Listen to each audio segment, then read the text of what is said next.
Queridos, quero convidá-los a abrir a palavra de Deus em Efésios capítulo 5, do verso 18 em diante. Vamos lá. E não vos embriagueis com vinho, no qual há dissolução, mas enchei-vos do Espírito, falando entre vós com salmos, entoando e louvando de coração ao Senhor com hinos e cânticos espirituais, dando sempre graças por tudo a nosso Deus e Pai, em nome de nosso Senhor Jesus Cristo, sujeitando-vos uns aos outros no temor de Cristo. As mulheres sejam submissas a seu próprio marido como ao Senhor, porque o marido é o cabeça da mulher, como também Cristo é o cabeça da igreja, sendo este mesmo o Salvador do corpo.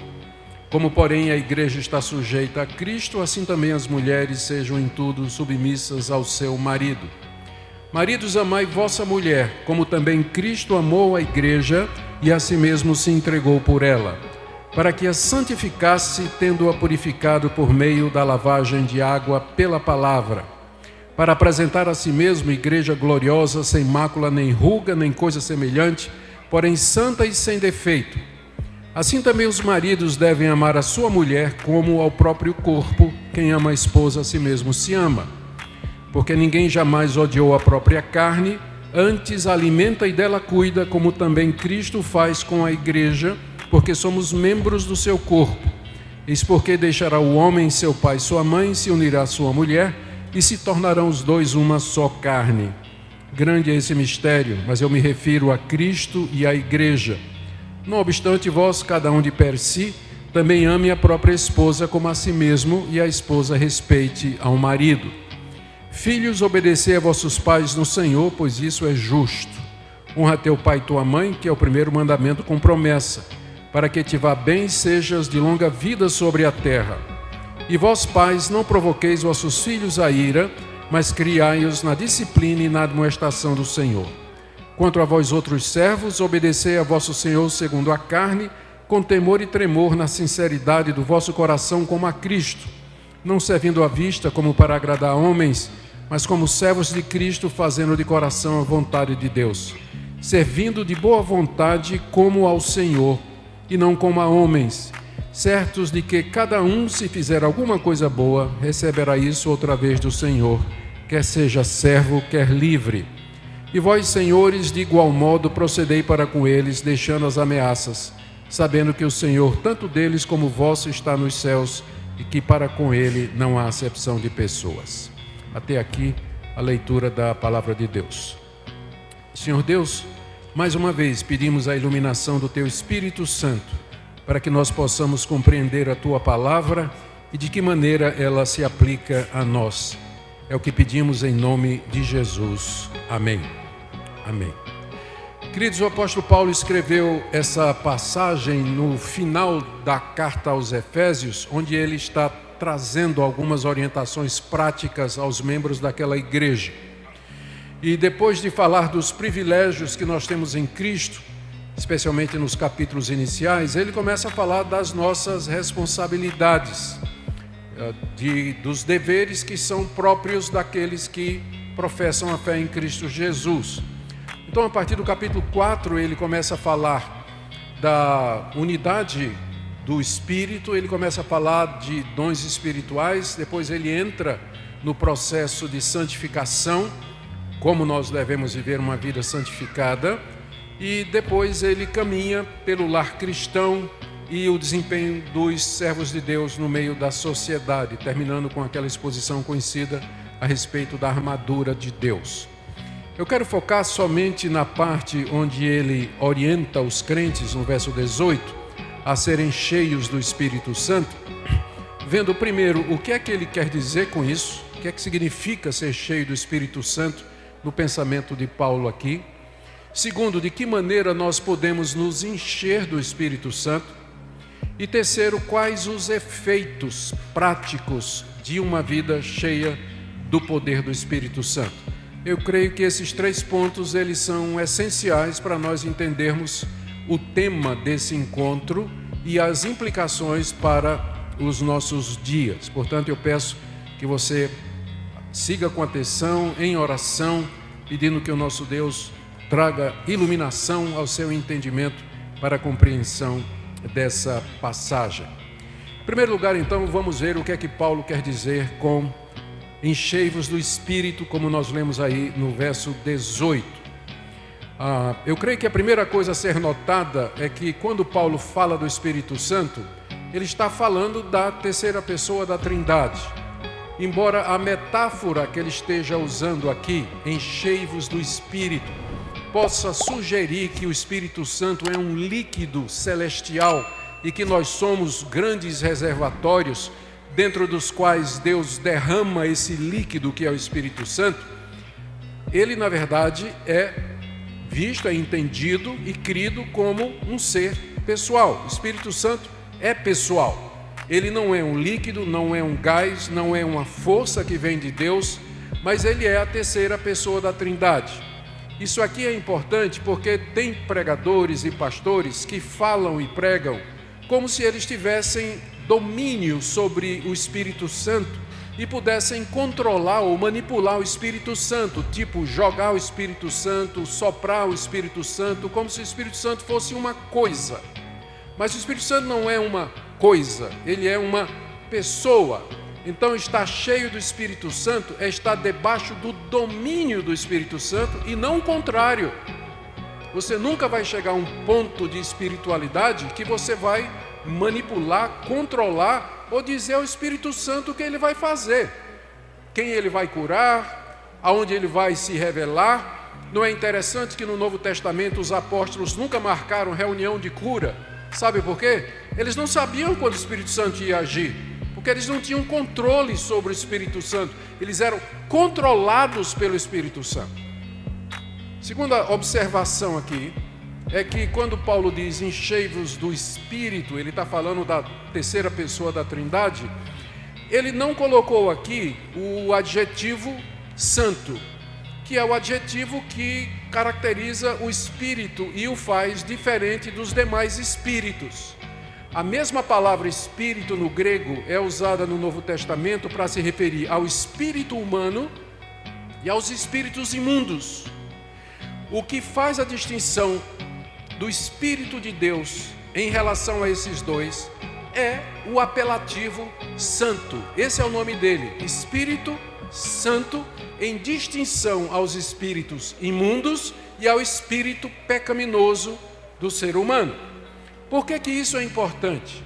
Porque quando Paulo fala enchei-vos do Espírito Santo, já se pode depreender, já se pode inferir que o primeiro efeito de alguém que está sob o controle do Espírito será santidade. Por isso é a primeira e mais importante característica que nós devemos procurar no que diz respeito ao poder e à ação do Espírito Santo em nós, é a santidade, porque ele é o Espírito Santo. Se alguém está cheio do Espírito que é santo, é óbvio que a primeira evidência disso vai ser não experiências, embora elas possam ser bem-vindas, mas santidade de vida. No casamento, nas relações sociais, como nós vamos ver aqui, na criação de filhos, na relação marido e mulher e assim por diante. Uma terceira coisa que nós queremos observar aqui, aliás, perdão, já vamos para o segundo ponto. Eu queria nesse primeiro ser muito breve. Eu queria que lembrássemos dessas duas coisas. Quem é o Espírito Santo e agora o que é que significa ser cheio dele. Bom, talvez a melhor maneira da gente entender o que é que Paulo quer dizer aqui com essa expressão, enchei-vos do Espírito Santo, é observando que essa ordem, ela está ligada a uma ordem anterior. Veja que Paulo começa dizendo, não vos embriagueis com vinho, mas enchei-vos do Espírito Santo. Então ele está fazendo um contraste que só é verdadeiro porque existe um ponto de analogia. Ou seja, ser cheio do Espírito Santo é parecido com ficar bêbado, só que ao contrário. Uma pessoa que está cheia de vinho, ela está bêbada, as suas palavras, suas reações, emoções, decisões, as suas escolhas serão influenciadas pelo álcool, a tal ponto de que no dia seguinte a pessoa nem vai lembrar o que é que ela fez. Fez um monte de besteira, disse um monte de coisa errada, das quais ela vai querer se arrepender depois, mas ela nem lembra porque estava debaixo do domínio do álcool, não é verdade? Funciona da mesma forma. Não vos embriagueis com vinho, ou seja, em vez de vocês viverem embriagados com o vinho ou qualquer outra coisa, vocês vivam cheios do Espírito Santo. Portanto, existe um paralelo. E esse paralelo significa que, se você estiver cheio do Espírito Santo, a semelhança da pessoa bêbada, o que você pensar, o que você disser, as suas escolhas, as suas decisões, a sua consciência, tudo estará debaixo da influência e da ação do Espírito Santo. Com uma diferença: quanto mais bêbado você ficar, menos controle você vai ter sobre você. Tanto é que Paulo fala que isso é uma vida que leva à dissolução, à inutilidade, literalmente, à inutilidade.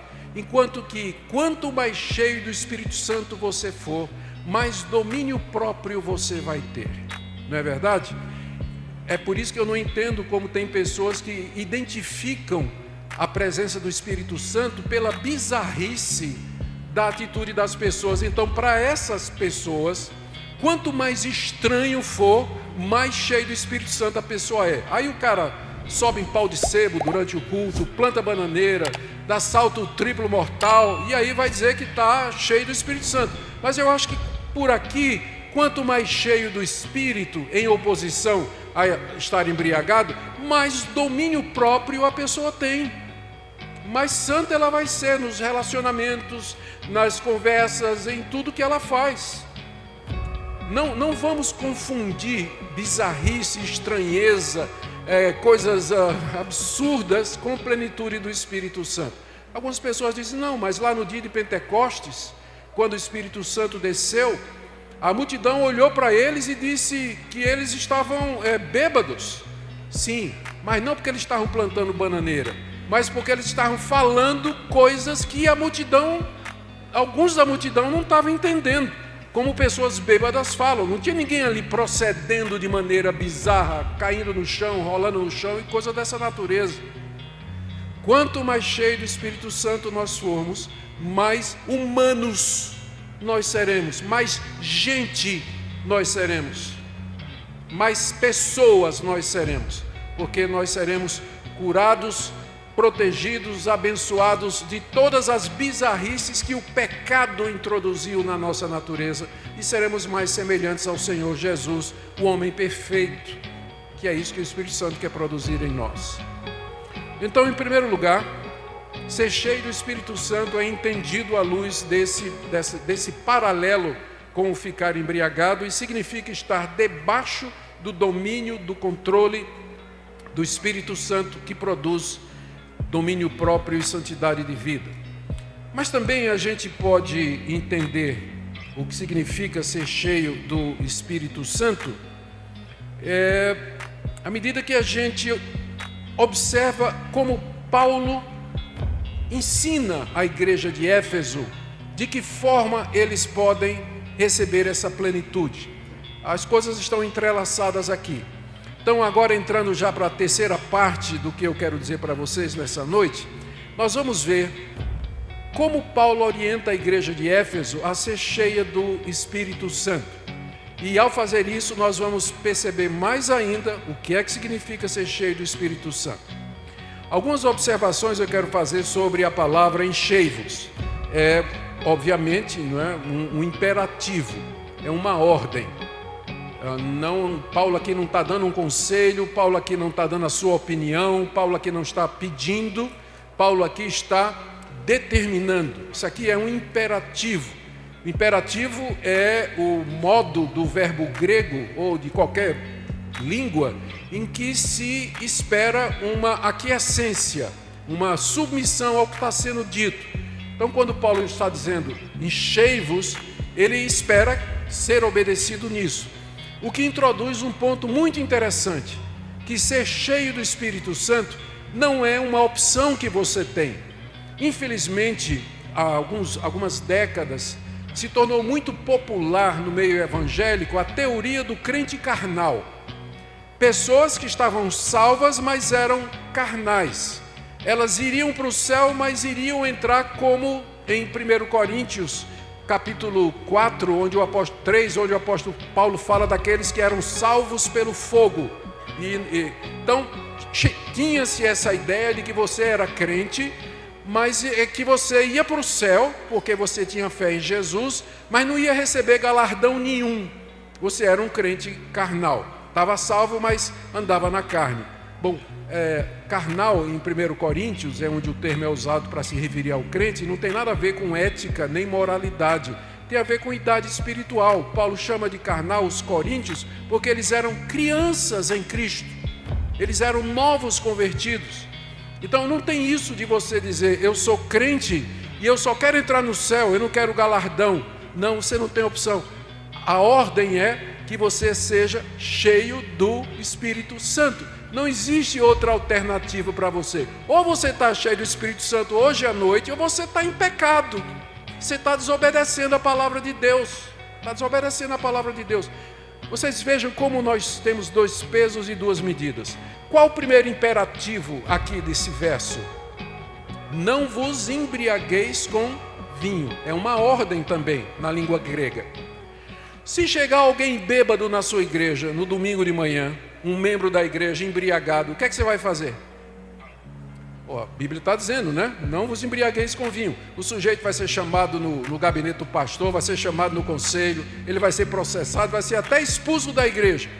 Mas então a gente olha para quem está bêbado, lembra da ordem, não vos embriagueis, e disciplina o cidadão. Agora, todo domingo tem crente chegando na igreja que não está cheio do Espírito Santo, e o que é que a gente faz? Nada. 2 pesos e 2 medidas, porque são 2 imperativos na língua grega, inclusive no mesmo versículo. E nós não nos importamos. Nós associamos espiritualidade com outras coisas e não prestamos atenção naquilo que nós estamos recebendo aqui. Esse imperativo, ele está num tempo do verbo, que é o tempo presente, imperativo do presente, que geralmente indica alguma coisa para ser feita constantemente. Poderia ser traduzido como enchei-vos continuamente do Espírito Santo. Essa seria uma tradução correta também. Por que o apóstolo Paulo está dizendo isso? Porque a plenitude de ontem não serve para hoje. Experiências suas que Deus lhe deu mês passado não servem para hoje. Você tem que estar cheio hoje. Lembra que o maná, ele caía suficiente para cada dia. Você não podia armazenar para o dia seguinte. Então, por isso que Jesus disse e ensinou a gente a orar, o pão nosso de cada dia nos dá hoje. Então, a plenitude de ontem não serve para hoje. Paulo está escrevendo essa carta a uma igreja que teve um grande avivamento espiritual. É só você ler no livro de Atos a história do nascimento da igreja de Éfeso. Deus derramou o Espírito Santo na cidade de Éfeso de uma maneira tão forte que é o único lugar no livro de Atos que diz que Deus, pelas mãos de Paulo, fazia milagres extraordinários. É a única vez que aparece no Novo Testamento essa expressão, milagres extraordinários. E foi lá em Éfeso, onde Paulo pregou, bruxos e bruxas, feiticeiros se converteram, queimaram seus livros em praça pública, um grande avivamento, um grande derramar do Espírito Santo aconteceu naquela cidade, e os efésios experimentaram o grande poder do Espírito Santo. 3 ou 4 anos depois, Paulo escreve essa carta para eles e diz, enchei-vos do Espírito. A experiência de 4 anos atrás, aquele glorioso avivamento, já tinha passado, e a sua glória já tinha ido. Nós precisamos ser cheios todo dia. Enchei-vos continuamente do Espírito Santo. Uma outra coisa relacionada com a plenitude do Espírito que vocês podem perceber aqui, é quando a gente, olhando o contexto, a gente percebe que essa ordem de Paulo aqui no verso 18 faz parte de um quadro maior, que eu já comecei a falar para vocês. Eu disse que no capítulo 4 começa a parte prática da carta, e na verdade a partir do verso 17 Paulo começa a falar sobre a santificação. E ele chega no verso 21, se você quiser abrir aí comigo, no capítulo 4, a partir do verso 21, e Paulo fala da dinâmica da santificação, como é que nós nos santificamos. E é relativamente simples a figura que Paulo vai usar aqui. Ele diz a partir do verso 20, não foi assim que aprendestes a Cristo, se é que de fato tendes ouvido e nele fostes instruídos, segundo é a verdade em Jesus. Agora vem. No sentido em que, quanto ao trato passado, vos despojeis do velho homem, que se corrompe segundo as concupiscências do engano, vos renoveis no espírito do vosso entendimento e vos revistais do novo homem, criado segundo Deus, em justiça e retidão procedentes da verdade. Paulo aqui está usando uma figura que todo mundo entende, porque despojar aqui é a mesma coisa, é o mesmo verbo de tirar a roupa. Tirar a roupa, despojar-se, tirar uma roupa. A figura é, a pessoa chega em casa com a roupa que ela passou o dia todo, tira a roupa suadinha, né? Suja, fedida do dia todo, toma um banho, se renova, verso 23, e aí põe uma roupa nova. Então essa figura do trocar de roupa, intermediada por uma renovação, uma limpeza no meio, é o que Paulo está usando aqui para dizer como é que funciona a santificação no dia a dia. Veja como ele explica em seguida. Por isso, verso 25, deixando a mentira, despojar-se, não é? Da mentira, fale a verdade, cada um com o seu próximo. É a roupa nova. Não basta você deixar de mentir, você tem que aprender a falar a verdade. Por quê? Porque somos membros uns dos outros. A partir daqui, Paulo vai desenvolver com vários exemplos. Verso 28, quem roubava, não roube mais, faça com as mãos o que é bom, para que possa acudir o necessitado. Não saia da vossa boca nenhuma palavra suja, mas só saia palavras que edificam, para que transmita graça. Entende? O tempo todo ele vai fazer isso aqui. Não faça isso, mas faça isso por esse motivo. E aí vai pelo capítulo 4, entra pelo capítulo 5, até chegar no verso 18, que é o nosso versículo.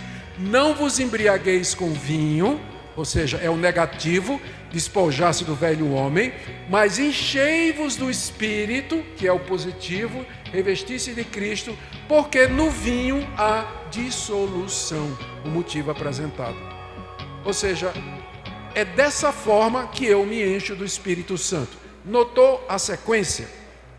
Eu não posso me encher do Espírito Santo enquanto eu primeiro não resolver o problema do vinho. Não é? Porque a sequência não é essa. Se dispa do velho homem, se renove e se revista do novo homem, que é Cristo. Eu não posso me revestir de Cristo enquanto não me despedir de Adão, que é o velho homem, de onde vem minha natureza pecaminosa. Então isso na prática significa que antes de eu ser cheio do Espírito Santo, eu tenho que primeiro resolver o problema da cachaça na minha vida. E você pode trocar aqui vinho por sexo, dinheiro, o ego, fama, popularidade, todos os demais ídolos que estão no seu coração. O que é um ídolo? É tudo aquilo que toma o lugar de Deus no seu coração. A quem você dá seu afeto, seu coração, seu esforço, sua vida, as melhores das suas intenções, seu tempo. Aí, faça essas perguntas a você e você vai saber quem é o ídolo do seu coração. Eu não posso ser cheio do Espírito Santo sem primeiro resolver o problema do pecado na minha vida. Idolatria, avareza, inimizade, intriga, pornografia, impureza sexual, adultério, fornicação e uma série de outras coisas semelhantes a estas que, de acordo com a palavra de Deus, identificam a presença do pecado em nossa vida. Você pode ouvir quantos sermões quiser, você pode orar até o dia do juízo para que Deus lhe encha do Espírito Santo, mas se você não resolver o problema do pecado, você não vai ser cheio do Espírito Santo. Então, em termos práticos, quando você sair desse evento e você disser a Deus qual a primeira coisa que eu tenho que fazer para ser cheio do Espírito Santo, você já sabe a resposta. Deus vai dizer, você tem que resolver essa situação com essa pessoa, você tem que restituir aquilo que você se apossou indevidamente, você tem que consertar as palavras que você publicou na rede social contra fulano e cicrano e por aí vai. Deus saberá lhe dizer exatamente o que você precisa fazer se você procurar de todo o coração. Mas agora, continuando ainda a tentar entender essa passagem aqui, eu quero ver com vocês 4 ou 5 orientações que o apóstolo Paulo dá aqui para a igreja, ainda com respeito a ser cheio do Espírito Santo, que são os verbos de 19 a 21. No verso 18 ele diz: enchei-vos do Espírito, é um imperativo, e em seguida ele muda o uso dos verbos para particípios no grego, que são os nossos gerúndios. Então, encham-se do Espírito. Aí a gente pergunta a Paulo: como, Paulo? Resposta dele, verso 19: falando, entoando, louvando, dando sempre graças, sujeitando-vos.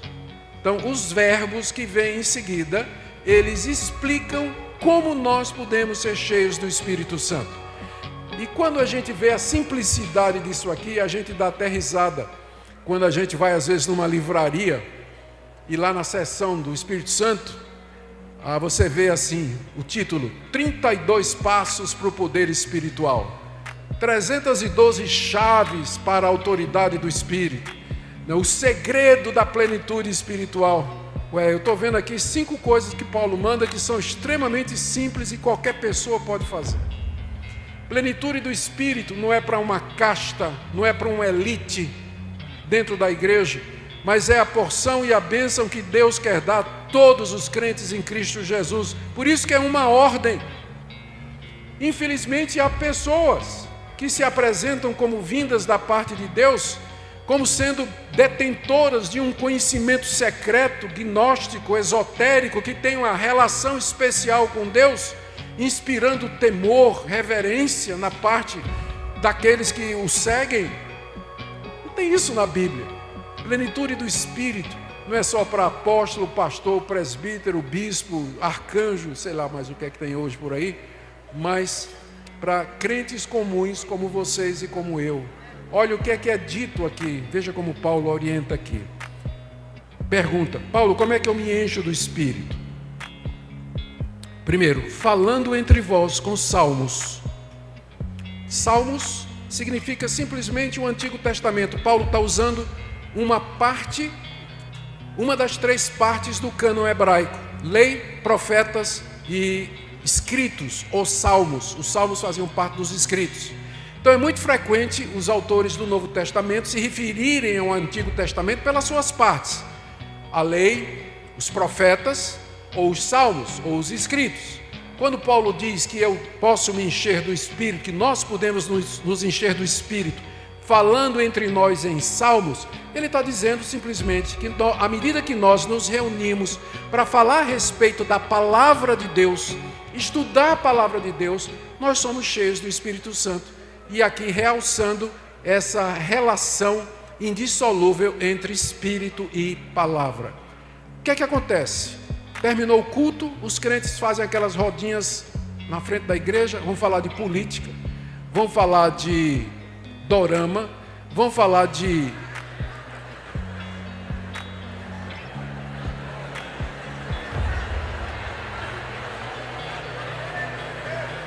socorro aqui, Euder, cadê ele?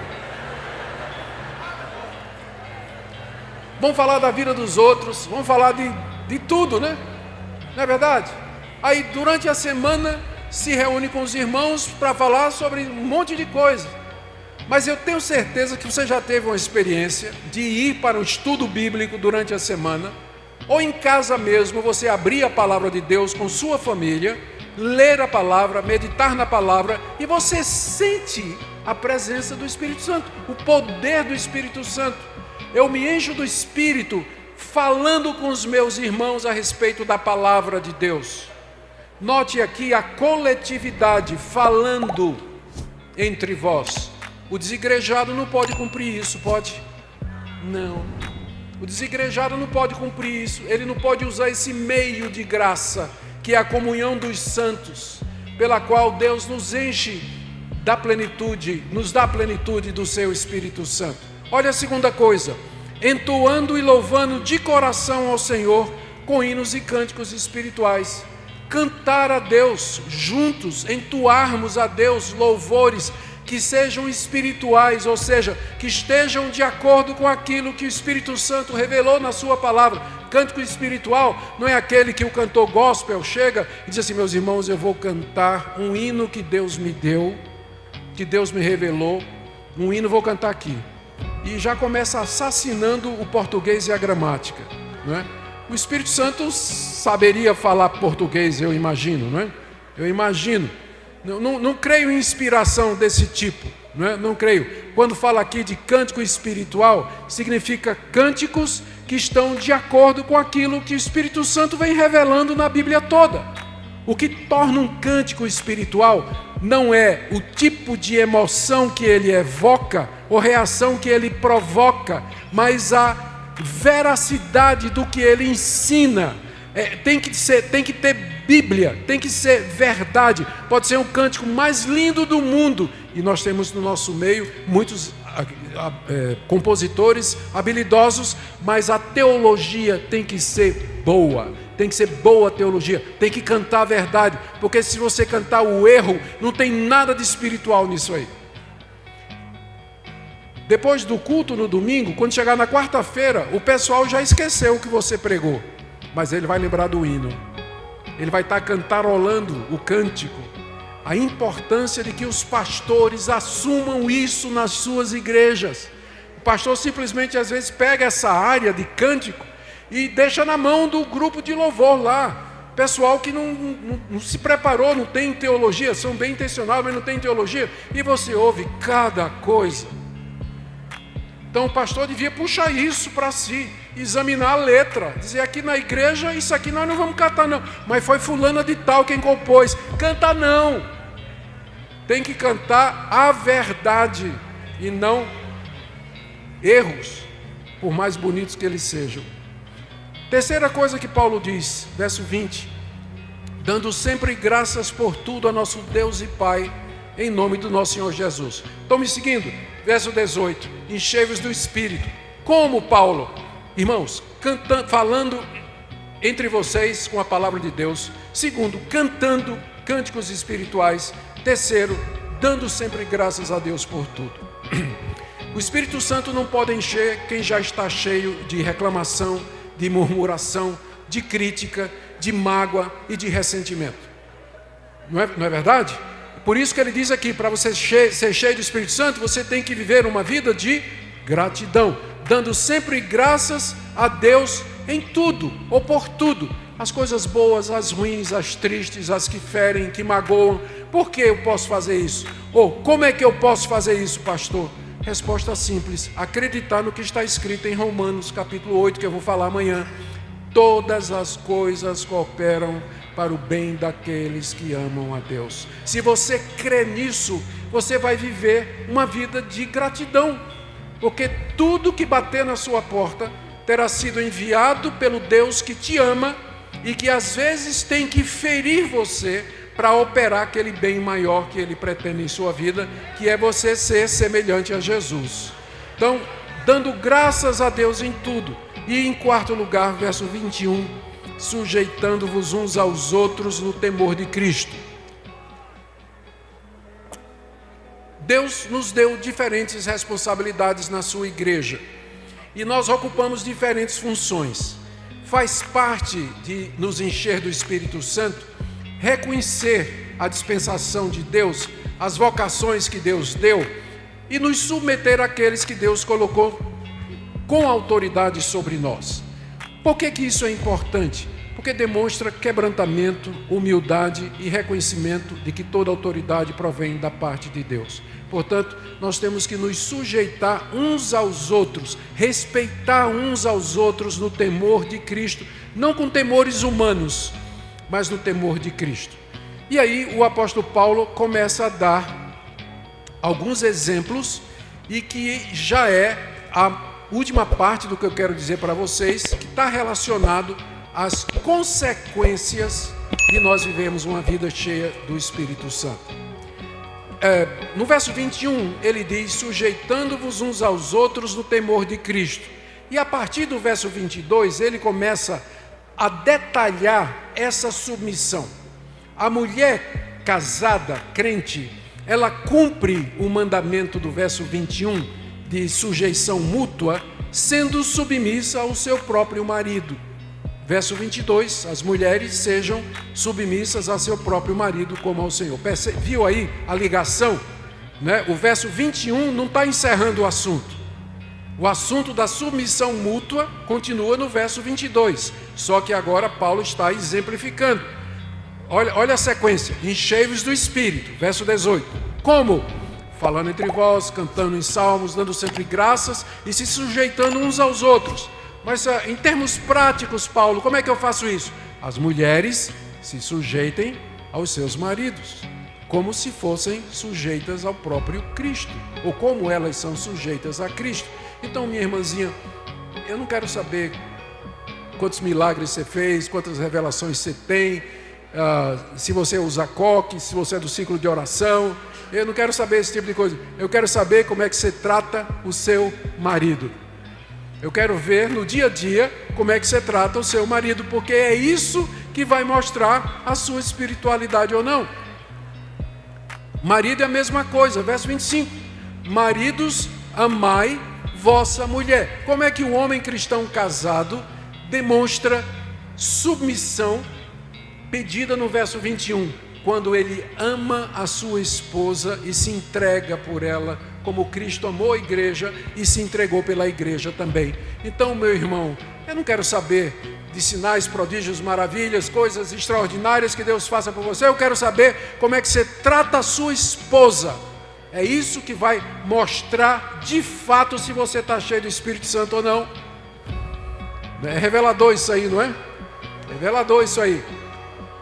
Jovem, não quero saber se você toca no coral da igreja, na banda ou qualquer outra coisa. Eu quero saber, capítulo 6, verso 1, filhos, obedecei a vossos pais no Senhor, pois isso é justo. É isso que eu quero ver, como é que você trata seus pais. Como é que os jovens, como é que os solteiros mostram que estão cheios do Espírito Santo, como é que eles tratam os pais. E como é que os pais demonstram isso? Verso 4. E vós, pais, não provoqueis vossos filhos a ira, mas criai-os na disciplina e na admoestação do Senhor. Nada como filhos e a criação de filhos para indicar o nível de espiritualidade dos pais. Agora eu tenho uma excelente notícia para as mulheres aqui. Em português, quando eu quero falar de dois homens que são pais, qual é a palavra que eu uso? Pais. Quando eu quero falar de pai e mãe, qual é a palavra que eu uso? Pais. Então o português tem uma mesma palavra para duas situações diferentes. Mas no inglês, por exemplo, é diferente. Se eu quero falar pai e mãe, eu digo parents. Se eu quero dizer dois homens que são pais, eu digo fathers. Em grego é a mesma coisa. Se eu quero dizer pai e mãe, eu uso a palavra gonés, significa genitores. Se eu quero dizer dois homens que são pais, eu uso pateres, de pater, que significa pai. Olha só que curioso. Aqui no verso 1, quando diz no capítulo 6, filho, obedecei a vossos pais, pais aqui é pai e mãe no grego. Mas quando chega no verso 4, e vós pais não provoqueis vossos filhos a ira, mas criai-os na disciplina e na admoestação do Senhor, são os homens. De quem é a responsabilidade de cuidar dos filhos e de educar os filhos? É do pai. Veja como a gente inverteu os papéis. É mamãe que faz isso, né? Não é mamãe que sandálias havaianas há 30 anos ajudando você a educar seus filhos? Não é mamãe que faz isso? Pois é, está errado.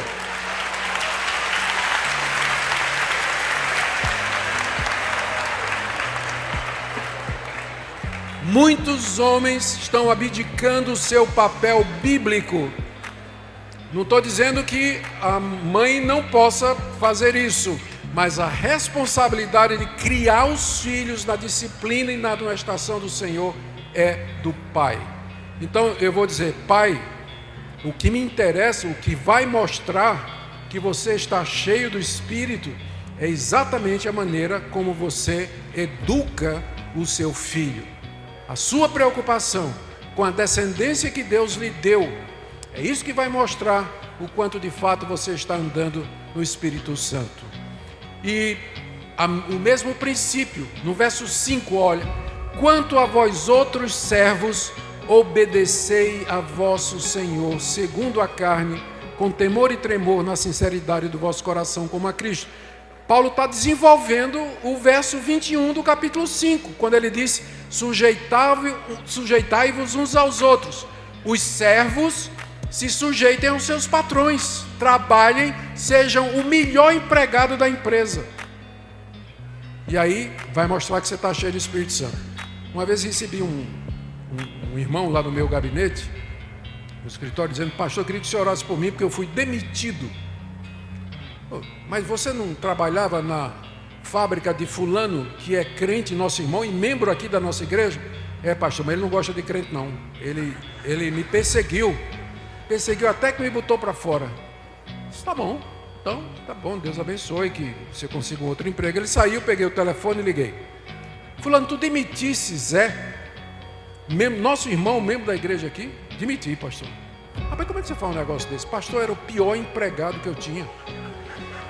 O Zé chegava tarde, não fazia as obrigações, pegava o tempo que ele tinha de trabalho para ficar cantando hino, lendo a Bíblia, fazendo reunião, promovendo desavença dentro da fábrica, criando um clima que não tinha condição nenhuma. Era o pior empregado que eu tinha, pastor. Aí depois vai se queixar que foi perseguido por amor de Cristo. Foi não, ele foi demitido porque era um péssimo funcionário. Os crentes deveriam ser os melhores funcionários. E para ninguém pensar que eu sou contra o evangelismo no horário de trabalho, eu digo que eu não sou, e digo que o crente precisa ter sabedoria, porque ele está sendo pago para fazer um determinado trabalho, e ele tem que saber exatamente a hora em que é que ele pode usar seu tempo para fazer esse tipo de coisa, senão vai acontecer esse tipo de crítica também. Seja o melhor empregado da empresa onde você trabalha. E aí você está cumprindo sujeição mútua e buscando a plenitude do Espírito. E da mesma forma os senhores, verso 9: procedei para com eles, deixando as ameaças, sabendo que o Senhor, tanto deles como vosso, está nos céus, e que para com ele não há acepção de pessoas. Perceberam como a plenitude do Espírito Santo, ela se estende a todas as áreas da vida? E que a visão que nós temos de que o poder do Espírito e a plenitude do Espírito se resume aos nossos cultos de domingo em nossas igrejas, como isso é reducionista, como isso diminui o poder do Evangelho, a pretensão do Evangelho é conquistar o mundo, é transformar o mundo pelo poder do Cristo ressurreto. Nós reduzimos isso aos nossos cultos de domingo, quando o apóstolo Paulo nos ensina aqui que a plenitude do Espírito tem impacto no meu casamento, na criação dos meus filhos e no meu comportamento durante a semana, no meu trabalho, quer seja como empregado, quer seja como patrão. Quando nós falamos de avivamento, tem gente que diz: o Brasil está vivendo um avivamento. Será, meu irmão? Imagine se os crentes, nós somos quase mais de um terço da população, mais de um terço da população brasileira. Imagine se todos os evangélicos fossem cheios do Espírito Santo, como está escrito aqui.